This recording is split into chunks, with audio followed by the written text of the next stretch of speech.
Welcome back to Batman Arkham Asylum. We're gonna finally put a stop to Scarecrow and whatever fear-related... Oh, first. Oh, gotta do that first. You think I'm scared of you, Gash? I've got your controller. Yeah, sometimes I have a hard time joke's on you, Croc. I got me a wireless. And I'm so sorry. Sometimes I keep forgetting to keep track of my No, controller it's when alright, I'm and Asylum. I'm also thinking, now that I just thought, like, interacting with the control, I'm also thinking, So, you like to play Castlevania?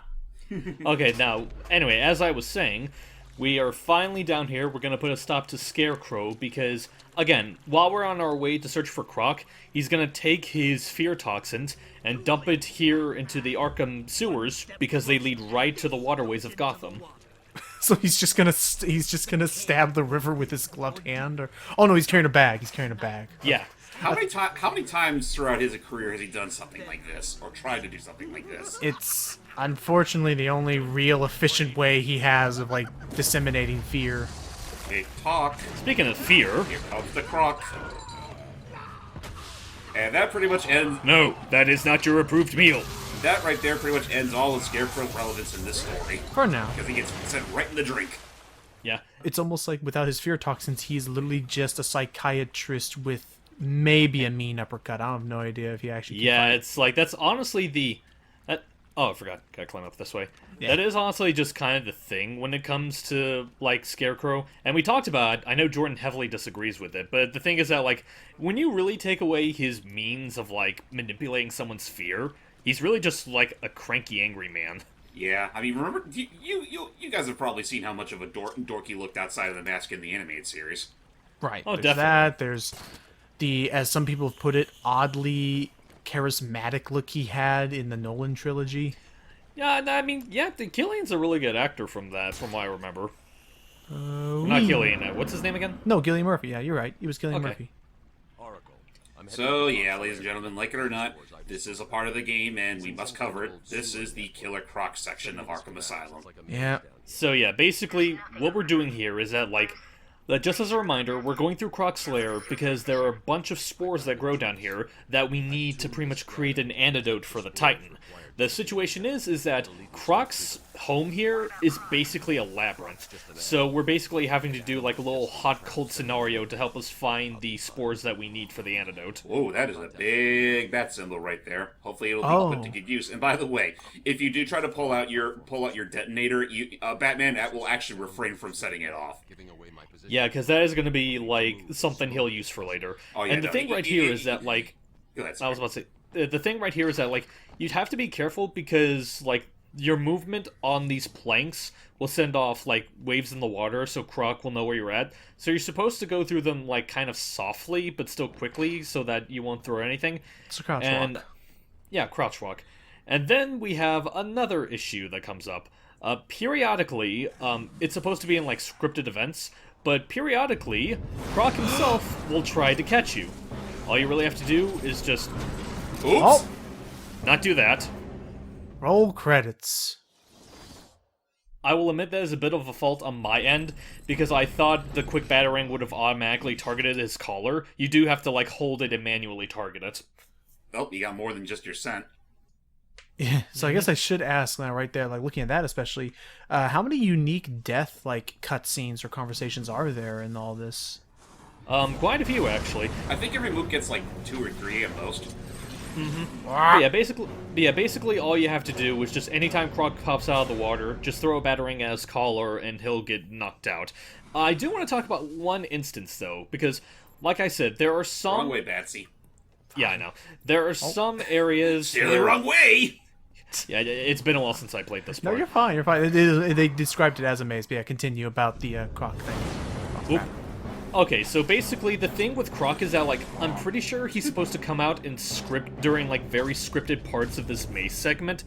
In one run I had that I had to delete, well, not delete, but one attempt that I had to delete, he showed up in, like, a really random spot that he doesn't appear often, which is annoying because that meant he wouldn't spawn in front of one particular area where there is a walled-off portion that he's supposed to appear out of, so, you know, he can get rid of the wall so you can progress forward that way. Yes. He didn't spawn on top of it, which basically meant I couldn't progress further. Oh, you were soft locked? Yeah. Dang. Well, that's kind of that sucks. It also looks Yeah, like it also looks like gathering spores takes a bit of time in and of itself, so like you want to really make He sure never tries to get you while you're gathering the spores, don't worry. Oh, okay. But other than that, I'll admit, like I was actually more. I had known about this section, but I wasn't aware that it's not really a boss battle, more so a quest. I love the. Oh, I'm bad at this. Yeah. It's just basically a very elaborate game of whack-the-mole. Oh, he's so fun. Does he ever get any other? Does he get any more prominence in the series after this? He has a cameo in City. I tried to show it off, but I ended up not doing it because it actually kind of has like a strict window of timing when you actually do get to see him. Oh, there he is. He does appear more frequently. Well, not more frequently. He's also in Origins, like one of the first bosses, and he is a DLC villain in Arkham Knight. Oh. All right. So I will say there, like that probably would spook me. The idea is that the fact that like sometimes you won't be able to see which direction he's coming from initially, and you just have to look around and like a. I think they did a. Uh-oh. Yeah, that wall right there, that's the one that he ended up not spawning ahead of, so that kind of soft-locked me. Dang, there's no way you could have just like walked around or maybe like had him trigger elsewhere. Well, no, and come back? it's a straight path to that one bit. Oh, gotcha. But like I said, that was like the only time it's ever happened to me. Any other time I replayed this segment, I never came across something like that. Your thoughts on this bit, James? It is what it is. I mean, granted, for the one or two times I actually tried to play this game myself, I actually never thought to actually use the crouch walk. I just walked the old-fashioned way, which, I mean, isn't that much slower, but, I mean, crouch walking is just much more efficient in this case, because, again, it's the fastest you can move without setting off Croc. Well, duh. Who doesn't want to do the duck walk? Neat, huh? No. Oh, there he is. Whoop. Yay. So, okay. Then I can definitely see, like, for the casual gamer... No, it's fine. I can also see, for the casual gamer, this would actually be a pretty tense, like, section. Oh, crap. Well, Oh, don't worry, that's what we have the line launcher for. Oh. I'm surprised by that point he doesn't capitalize. Dude, could you imagine being told, yeah, now you gotta swim. Well, don't worry. You don't have. You don't want to tarnish that. You don't want to tarnish your back cowl in bloody waters. That's why you got the line launcher. Yeah. Also, like... Jeez.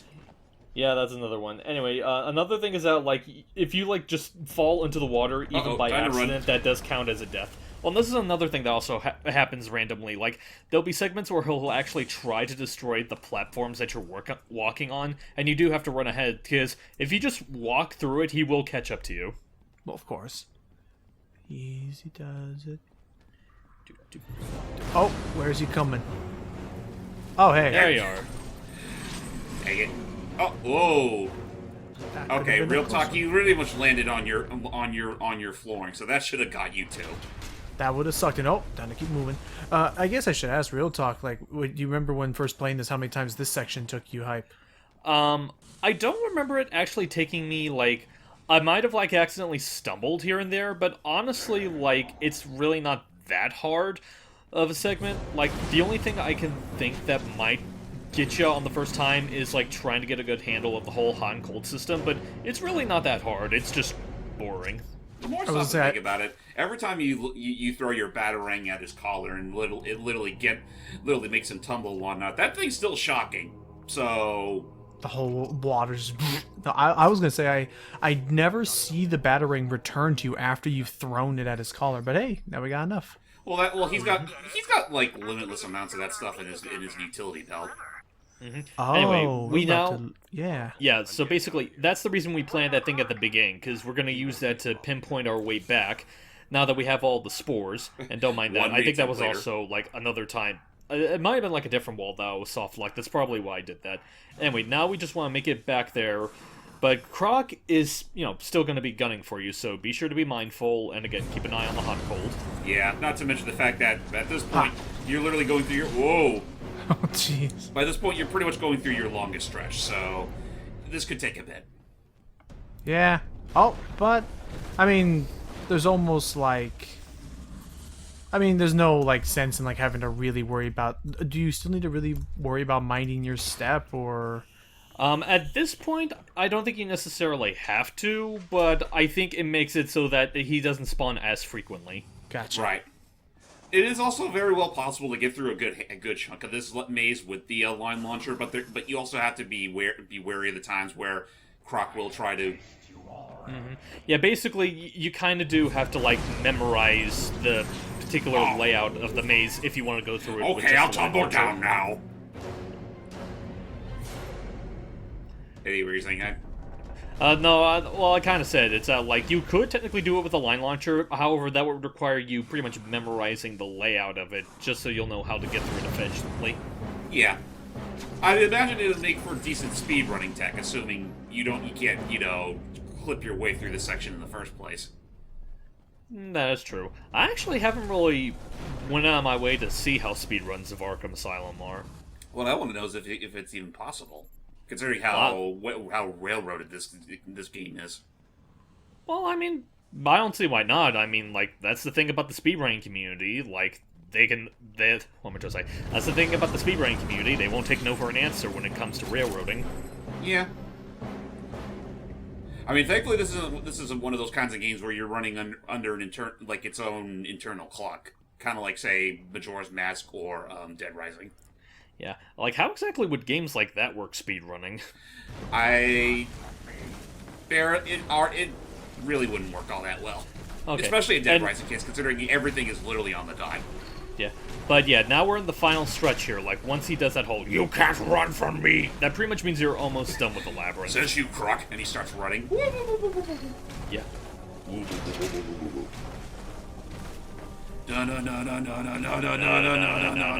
My God!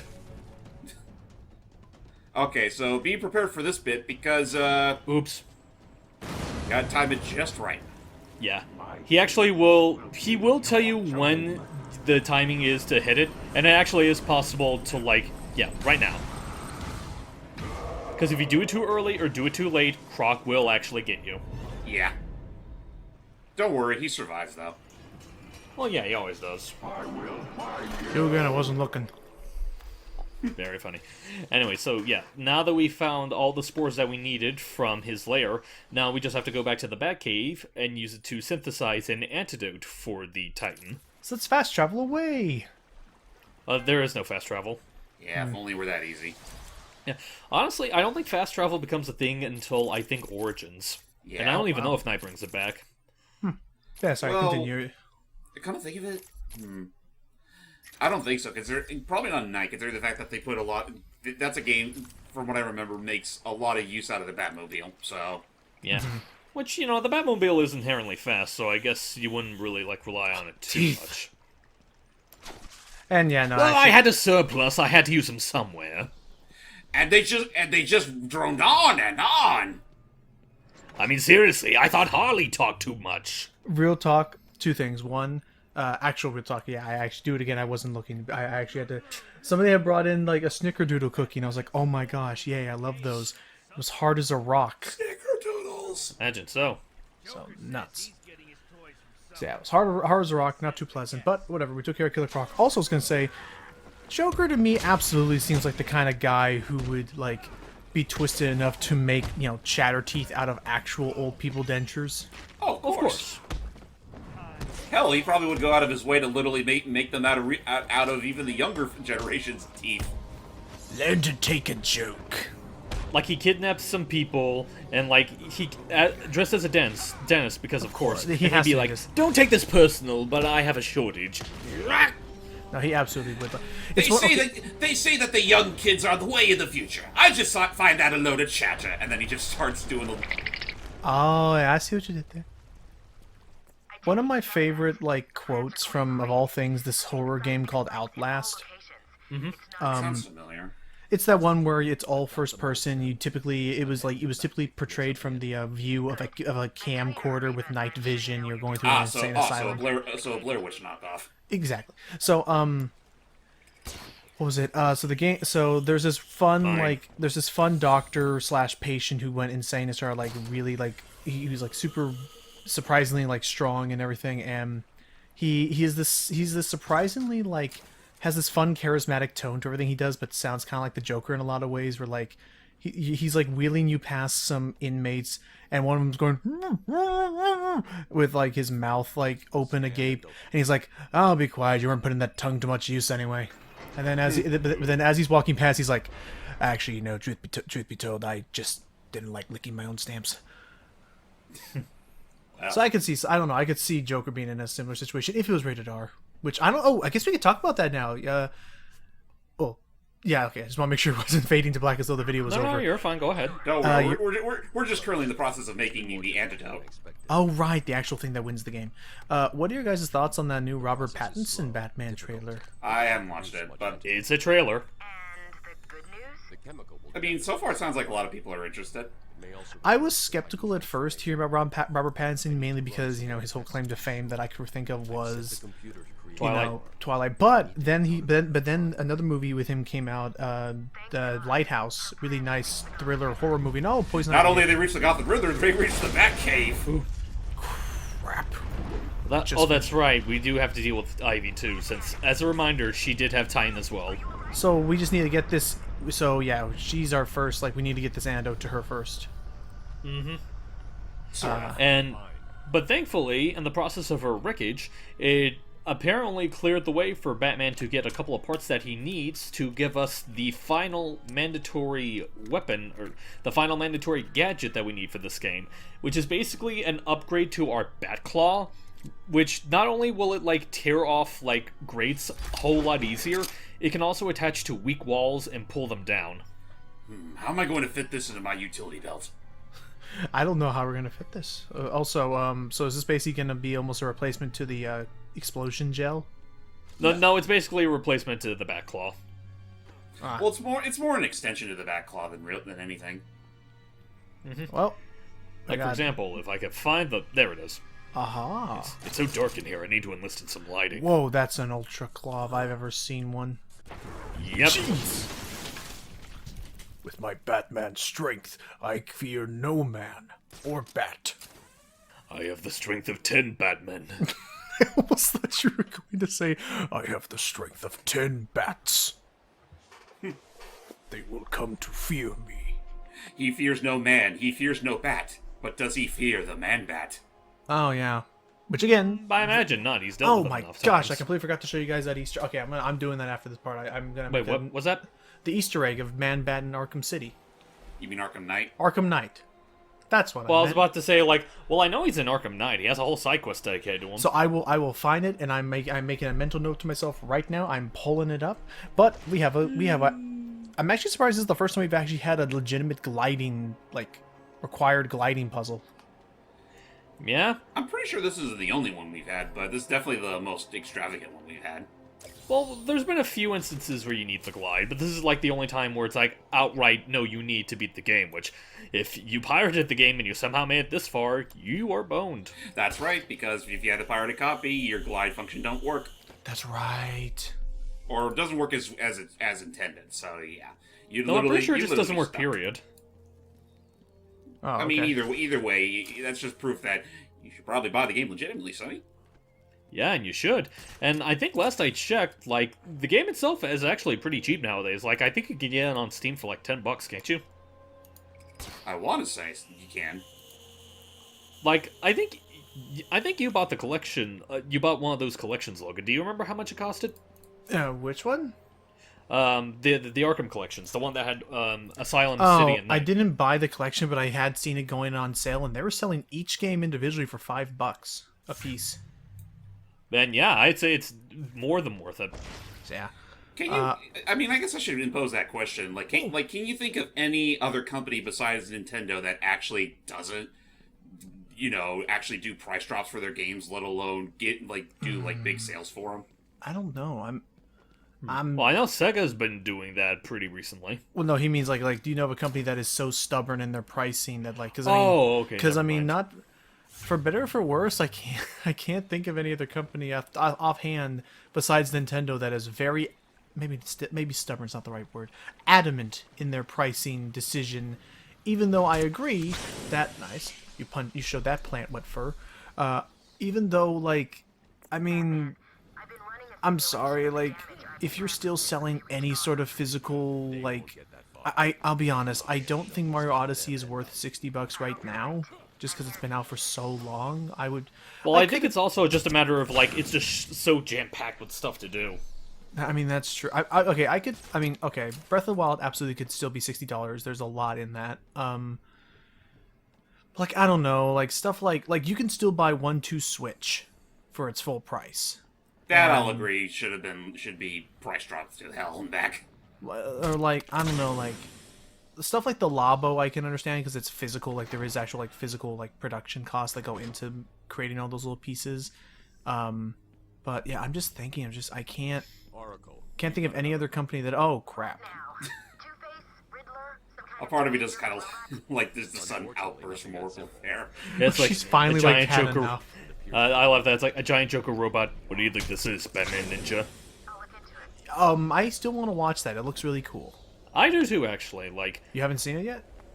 I've seen clips. I've never seen the whole thing. Yeah, me neither. You know what we're talking about, right, James? Yeah, the CG animated one. Yeah, oh my gosh, looks cool. And Straight from I want to say the same people that made one of the openings to JoJo's Bizarre Adventure. Yeah, apparently there's like a lot of anime alumni a part of it. Like, there's that. I think it was written by one of the guys that made Kill la Kill. Huh. Oh, for Trigger? Oh, interesting. Who do they get to play Batman in that? In the English dub, Roger Craig-Smith. Huh. That's unique. And then I imagine Tara Strong is Harley because no Is Harley substitutes even right in now. that movie? Yeah, she is. And she also voices Ivy as well. Okay. I can see that. And then I don't believe they got anybody we were familiar with for Joker. You said. He's voiced by Tony Hale, who you might recognize as, I'm blanking on his name, but he's the angry short guy that helps out Harley and Harley Quinn. Oh, freaking Professor Doctor the psycho dude, brainy. Yeah, Dr. Psycho. That's narrowing it down. Yeah, sorry. The Kreese. The bad guy. Yeah, I know him. He's my favorite Batman bad Again, guy. that's narrowing it down. But yeah, it's that same actor that voices Joker in Batman Ninja. Okay.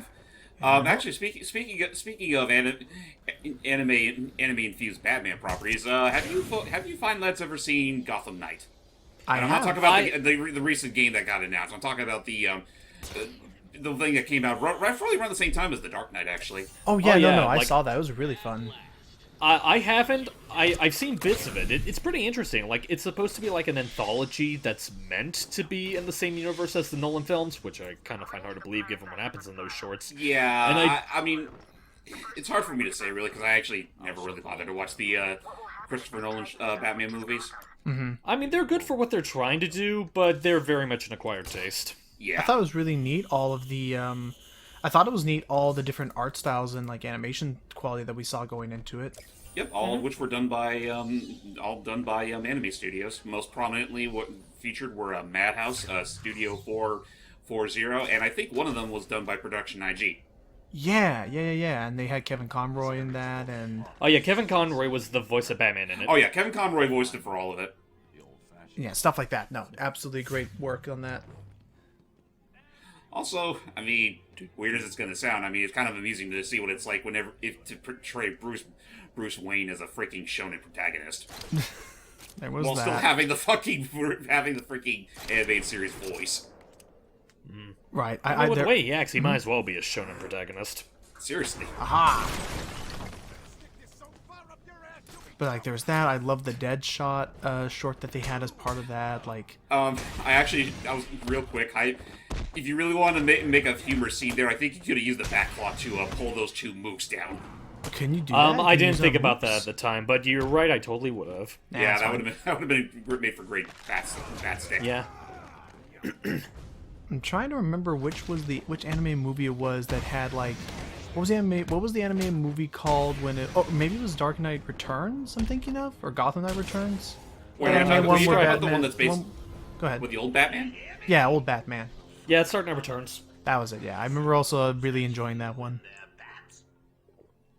Yeah, I heard it's a pretty decent adaptation of the book, which I do remember liking the book. Like, I think it's one of the few things Frank Welker did for Batman that's not the Frank Miller, my bad. Miller. I would have loved Frank Welker suddenly voicing anyone. Well, in Frank that Welker universe. has supplied his voice for Batman properties at some point or another. Oh yeah, like the very early like Filmation stuff he did. Yeah, Batarang power. I think he was the one that voiced Batmite. And what was the last thing I was about to say? The funny thing about the Dark Knight Returns animated movies is that it's one of the rare few instances where they actually outshine the original comic series in some regard. Mostly in the fact that they actually toned down on all the political shit. Well, that's good because, as good as that book is, it is filled with a lot of elements that really only work for the time it was released. Right. Right. Well, on that note, what are we doing next part, Hype? Well, next part, we're going to try to find Ivy and get her to stop with all the dang plants, but we'll see how that goes next time. Alright, see you guys. See ya, everybody.